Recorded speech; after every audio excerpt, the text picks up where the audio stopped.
కానీ అందులో అలసిపోయి కన్ను మూసిండు. ఫైటర్ అంటే ఇలా ఉండాలి. నేను ఏ విధంగా అయినా బతకాలని చెప్పేసి ఒక ఆశను చూసినావా, ఆ ఫైటర్. అందులో కూడా ఆయన ఫైటరే. అంటే 2 రోజుల పాటు కూడా మెదడు బ్రెయిన్ స్పందన లేదు, అయినప్పటికీ కూడా ఆయన ఇంకా ఫైట్ చేసిండు. నేను బతకాలని చెప్పేసి ఫైట్ చేసిండు చూసినావా, ఆ ఫైటర్ ఆయన. యశో హాస్పిటల్లో ఆయన చనిపోవడం అయితే జరిగింది. నిన్న రాత్రి కన్నుమూశారు. 12 గంటల 51 నిమిషాలకి కన్నుమూయడం జరిగింది. ఎన్నో రకాల ప్రయత్నం చేశారు, డాక్టర్లు వచ్చారు, అమెరికా డాక్టర్లు వచ్చారు, ఇక్కడ డాక్టర్లు ఎన్నో రకాల ప్రయత్నం చేశారు. కేసీఆర్ దగ్గరుండి చెప్పిండు డాక్టర్కి. కేటీఆర్ హరీష్ రావు ఎప్పటికప్పుడు డాక్టర్లతో మాట్లాడడం, ఆరా తీయడము. అమెరికా డాక్టర్లు కూడా వచ్చి ప్రయత్నాలు చేశారు, ఇంజక్షన్లు అన్ని రకరకాలుగా అన్నీ చేసినప్పుడు కూడా ఆయన పాపం అక్కడికే రాసి పెట్టింది ఆయనకి. నాకు అంటే ఎన్ని రోజులు ఏదో అనుకున్నా కానీ ఈ మనిషి గురించి ఇంతమంది ఆరాటపడుతున్నారు, ఆయన బతకాలని చెప్పేసి, ఆయన ఆరోగ్యం మంచిగా ఉండాలని చెప్పేసి ఇంతమంది కోరుకుంటారంటే నిజంగా చాలా అరుదు ఇట్లా ఉండడం నాయకులు. చాలా అంటే చాలా అరుదు. ఆయన ఆ 45 నిమిషాలు ఎప్పుడైతే గుండె అయిపోయిందో దానివల్లనే ఈరోజు ఆయన చనిపోవడానికి కారణం కూడా అదే. 45 నిమిషాల పాటు గుండె అయిపోయిన తర్వాత కూడా ఆ మమత అనేటువంటి డాక్టర్ పాప ఆమె నిజంగా ఆ టైంకి 9 సార్లు సిపిఆర్ చేసి మళ్ళొకసారి పునర్జన్మన ఇచ్చింది ఆయనకు. అయితే అప్పుడు 45 నిమిషాలు అయిపోయింది. దానివల్లనే ఈరోజు ఇంత బాడీ పైన ఎఫెక్ట్ అయ్యి ఆయన బ్రెయిన్ పైన ఈ ప్రభావం చూపింది. ఆ రోజు 45 నిమిషాల పాటు గుండె అయిపోకపోతే ఈరోజు పెద్ద బతికేవాడు. మళ్ళీ అంత పెద్ద వయసు కూడా ఏం కాదు, అప్పుడు ఆయనకి 2 చిన్నపిల్లలే. ఆయన వయసు 54 అయినప్పటికీ కూడా ఇంకా చిన్నపిల్లలే. అంటే కొంచెం లేట్గా మ్యారేజ్ చేసుకున్నారు. పెళ్ళికి కూడా దగ్గరుండి కేసీఆర్ పెళ్ళి చేయడం జరిగింది. ఆయన పెళ్ళికి వెళ్ళిండు, కేసీఆర్ వెళ్ళిండు, అది ఇంకా కవిత కూడా వెళ్ళింది. దగ్గరుండి ఆయన పెళ్ళి చేసేయడం జరిగింది. అంటే అర్థం చేసుకోండి ఎంత ఒక నమ్మిన బంటు కట్టర్గా మనం నమ్మితే ఏ విధంగా ఉంటాడో ఆ విధంగా ఉన్నాడు. నమ్మిన బంటులాగా పెద్ది కేసీఆర్కు నమ్మిన బంటులాగా ఎంతోమంది కేసీఆర్తో నుండి ఏదో రకంగా మరి ఆయన పంపించిండో లేకపోతే వాళ్ళు విభజించి బయటికి వెళ్ళిరో కానీ ఎవ్వరు లేరు కేసీఆర్తో ఇప్పటి వరకు. పార్టీ 2001 నుండి 26 అంటే 25 సంవత్సరాల పాటు పార్టీతోనే ఉన్నాడు, టీఆర్ఎస్ పార్టీతోనే ఉన్నాడు. అంటే చాలా యంగ్లా, ఇప్పుడు 54 సంవత్సరాలు, అప్పుడు 25 అంటే దగ్గర 20-30 సంవత్సరాల వయసులోనే, అంటే యంగ్ ఏజ్లోనే ఆయన టీఆర్ఎస్ పార్టీలో చేరి ఇప్పటికి కూడా అందులోనే ఉన్నాడు. చనిపోయే వారు కూడా టీఆర్ఎస్ పార్టీతోనే ఉన్నాడు, టీఆర్ఎస్ జెండా పట్టుకుని ఉన్నాడు. బీఆర్ఎస్ పార్టీలో బహిరంగ సభలు అంటే గుర్తొచ్చేటి పేరు, ఏకైక పేరు ఈయన పేరే. అంటే బీఆర్ఎస్ పార్టీ ఏదైనా బహిరంగ సభ పెట్టింది అనుకోండి, ఆ బహిరంగ సభ నిర్వహణ, ఆ కార్యక్రమం అయిపోయేంత వరకు దాన్ని సక్సెస్ఫుల్గా చేయడంలో ఆయన పాత్ర మర్చిపోలేనిది. అందుకే ఆయనను బీఆర్ఎస్ పార్టీ బహిరంగ సభల నిర్వహణ దిట్ట అని చెప్పేసి ఒక పేరున్నది. మొత్తం చూసుకుంటాడు దాన్ని అయిపోయేంత వరకు, స్టార్టింగ్ నుండి ఎండ్ వరకు. ఉమ్మడి వరంగల్ జిల్లాలో టీఆర్ఎస్ పార్టీ అంత బలోపేతమైందంటే దానిలో ముఖ్యమైన కారణం ఆయన కూడా ఉన్నాడని చెప్పుకోవాలి. వరంగల్ జిల్లాలో బీఆర్ఎస్ పార్టీ బలోపేతం కావడానికి, అక్కడ బీఆర్ఎస్ పార్టీ జెండా ఉండడానికి బలమైన కారకుల్లో పెద్ది గారి పాత్ర కూడా మర్చిపోలేదుగా మనం చెప్పుకోవచ్చు. ఒకసారి ఆయన ప్రస్థానం చూద్దాం. ఆయన ప్రస్థానం ఏంది,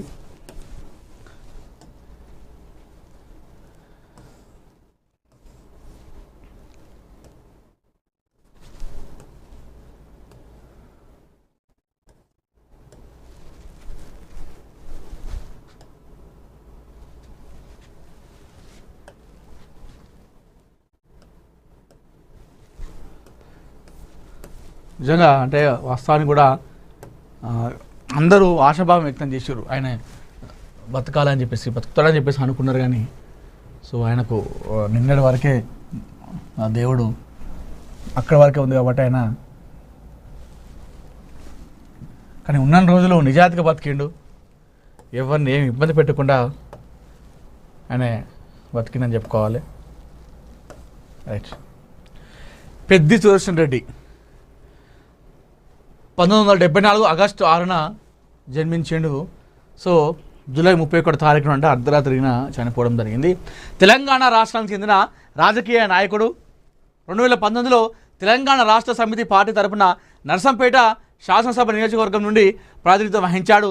తెలంగాణ పౌర సరఫరాల సంస్థ చైర్మన్ కూడా ఆయన ఎన్నికయ్యడం జరిగింది. సో ఏదైతే 2018లో ముందస్తు ఎన్నికలు జరిగినాయి కదా, అప్పుడు కేసీఆర్ ముందస్తు ఎన్నికలు రావడం జరిగింది. ఒక 6 నెలల ముందే ఎన్నికలకు వచ్చిండు. అప్పుడు 2018లో ఎన్నికలు జరిగినాయి. అప్పుడు నర్సంపేట నుండి ఆయన ఎమ్మెల్యే కూడా గెలవడం జరిగింది. తెలంగాణ పౌర సరఫరాల సంస్థ చైర్మన్ కూడా ఆయన ఎన్నిక కూడా కావడం జరిగింది.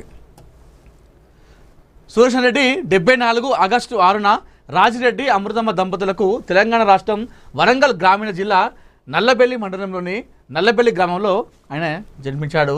91లో వరంగల్లోని మహబూబియా పంచాయతన్ కాలేజీ నుండి ఆయన ఇంటర్మీడియట్ పూర్తి చేయడం జరిగింది. వ్యక్తిగత జీవితాన్ని గురించి చూసుకుంటే సుదర్శన్ రెడ్డికి స్వప్నతో వివాహం జరిగింది. వారికి కుమారుడు నిదర్శన్ రెడ్డి, అదేవిధంగా కుమార్తె ధర్మిష్ఠ రెడ్డి ఉన్నారు. ఇద్దరు కూడా చాలా చిన్నపిల్లలే.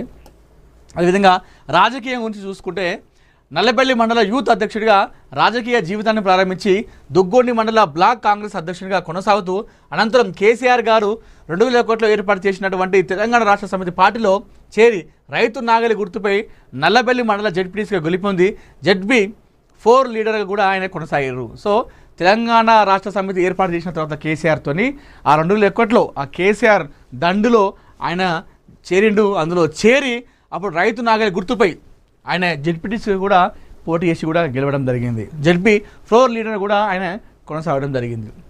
అదేవిధంగా 2004 డిసెంబర్లో జిల్లా పార్టీ కన్వీనర్గా ఎన్నిక కావడం జరిగింది. 2005 చివరిలో రాష్ట్ర పార్టీ కార్యదర్శిగా ఎన్నిక కావడం జరిగింది. తదనంతరం వరంగల్ ఉమ్మడి జిల్లా అధ్యక్షునిగా 8 సంవత్సరాల పాటు టీఆర్ఎస్ పార్టీకి వరంగల్ జిల్లా ఉద్యమానికి సారథ్యం వహించాడు. ఇంకో వరంగల్ ఉమ్మడి జిల్లా అధ్యక్షునిగా 8 సంవత్సరాల పాటు కొనసాగినట. వేరే ఎవరిని కూడా మార్చలేదు కేసీఆర్. ఉమ్మడి వరంగల్ జిల్లాకు టీఆర్ఎస్ పార్టీకి 8 సంవత్సరాలుగా ఆయనే అధ్యక్షునిగా పనిచేసినాడు, అర్థం చేసుకోండి. అదేవిధంగా వరంగల్ జిల్లాలో ఉద్యమానికి కూడా సారథ్యం వహించాడు. అంటే ఇప్పుడు మనం చూసినాం తెలంగాణ ఉద్యమంలో ఏ జిల్లాలో ఆ జిల్లాలో తెలంగాణ ఉద్యమం టీఆర్ఎస్ పార్టీ తరఫున చాలా బలంగా ముందుకెళ్ళింది. అయితే వరంగల్ జిల్లా తరఫున ఆయన సారథ్యం వహించాడు. టీఆర్ఎస్ పార్టీ ఉద్యమంలో చేరడంలో టీఆర్ఎస్ పార్టీ నుండి పెద్ది సుదర్శన్ రెడ్డి గారి సారథ్యం వహించి అక్కడ వరంగల్ జిల్లాలో ఉద్యమాన్ని మరింత ఉవ్వెత్తులా ఎగిసిపడేలా ఆయన చేయడం జరిగింది. తర్వాత 2006 నుండి 2014 వరకు జిల్లా పార్టీ పొలిటికల్ బ్యూరో సభ్యునిగా పనిచేస్తూ కేసీఆర్ గారి కుటుంబానికి అత్యంత సన్నిహితులుగా ఉద్యమ నేతగా అనతి కాలంలోనే రాష్ట్ర స్థాయిలో రాజకీయ గుర్తింపును పొందాడు.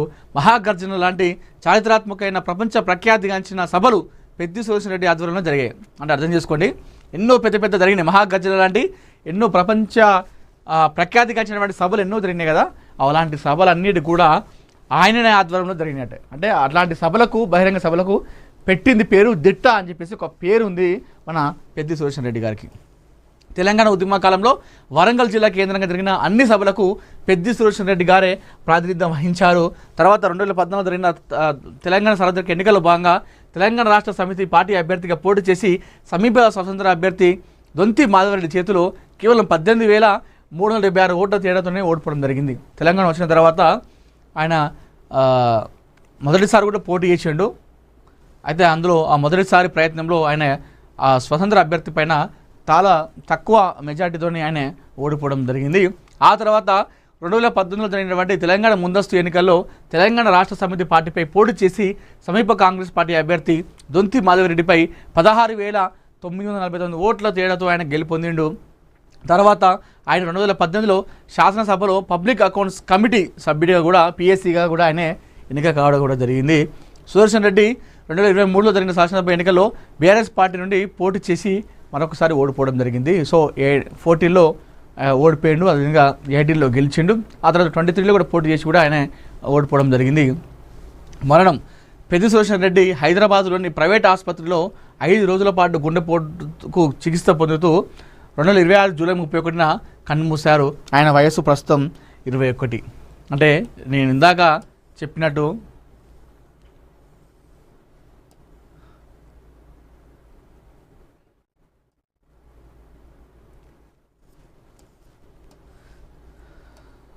ఆయన కాంగ్రెస్ పార్టీ నుండి చేరినప్పటికీ కూడా 2001లో ఆయన అసలు రాజకీయ జీవితం ప్రారంభమైంది. 2001లో స్టార్ట్ అయింది.